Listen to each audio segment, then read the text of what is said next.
Hello internet world, welcome to a new video on the Geekanoids channel.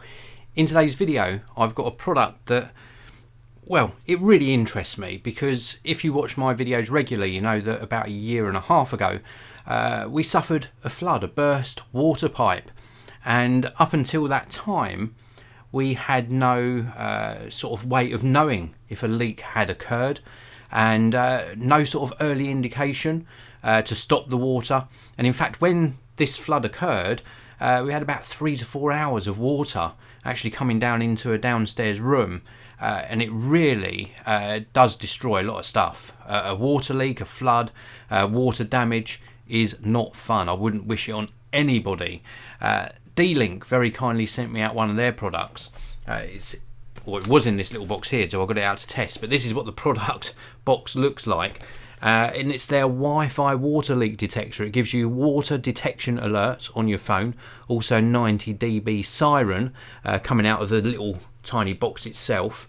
It works with your Wi-Fi, it's battery powered, lasts up to 1.5 years on 2 AA batteries, and it just is a really neat little unit.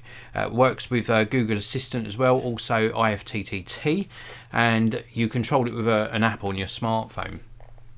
Now, before I show you the product itself, which is just sitting here on my desk, I do want to say a big hello to everybody. This is a live broadcast, so if you're watching live you can use the live chat.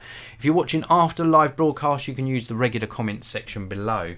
Inside the box we get the little water detector itself. You also get a couple of AA batteries supplied.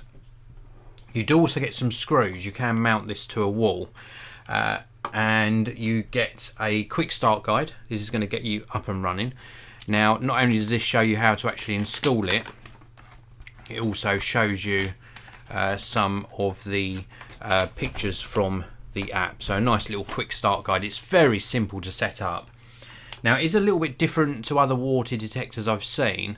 So the batteries go in this back compartment here, and we've got 2 little keyhole mounts just there. And obviously the siren or the noise comes out of here. Now, the reason I mention this is slightly different to others is the other ones I've used have got little contacts on the bottom. So you actually place this on the floor and this acts as another detection zone. Well, with this one, as far as I know, you only detect water with the sensor that you plug in here. So the little sensor plugs in here, and then you've got a button here and a reset switch just sort of indented in this little tiny hole in the top. And then you plug in the sensor into the bottom. It's a 3.5mm connector. It plugs into the bottom like this. And then this is a plastic wire. And then the actual sensor part is this. This is what you're going to put on the floor. Now, I would install this perhaps with this to the side of a washing machine, and then run the wire and run this around the back of the washing machine where the pipes are. Or if you're putting it under a sink, poke it under the cupboards, on the floor, or under a bath, for example. Anywhere where there is a potential for a leak or a burst pipe or a tap sort of pipe dripping, then this is where you would place the sensor. And there's little metal contacts in the sensor, and when those contacts are breached with water, then the sensor will send a signal to the detector and the siren will go off and you'll get a notification on your phone. Now, again, just to compare to other water sensors I've tested, some of them come with like a braided or material cable plus the sensor piece, and the whole cable on other detectors acts as a sensor as well. So even when the cable gets wet, the sensor goes off. When the little sensors on the bottom of the box get wet, the sensors go off.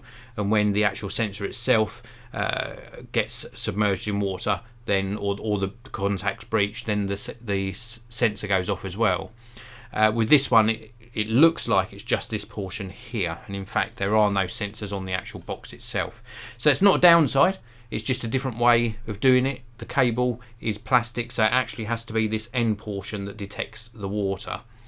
In use, it is very loud. That 90 dB siren is plenty loud enough. The notifications come through nice and quickly to your smartphone as well, and you can mute the alarm if you need to, but it certainly does give you an early warning sign if you've got a dripping pipe or a burst pipe or some sort of water escape in your home. And for that reason alone, I can highly recommend it, because as I said earlier on in this video, a flood is not fun. not fun at all. And this certainly gives you some early warning of that to your smartphone, and indeed an audible alarm in your home as well. I would probably buy a couple of these, or maybe 3, but at least a couple. I'd put one near the washing machine and one underneath a sink or a bath, and well worth investing in. I've left links to where you can pick up this for yourself down in the video description. If you enjoyed the video, please do hit that like button. Don't forget to subscribe, and I'll see you in another video very, very soon.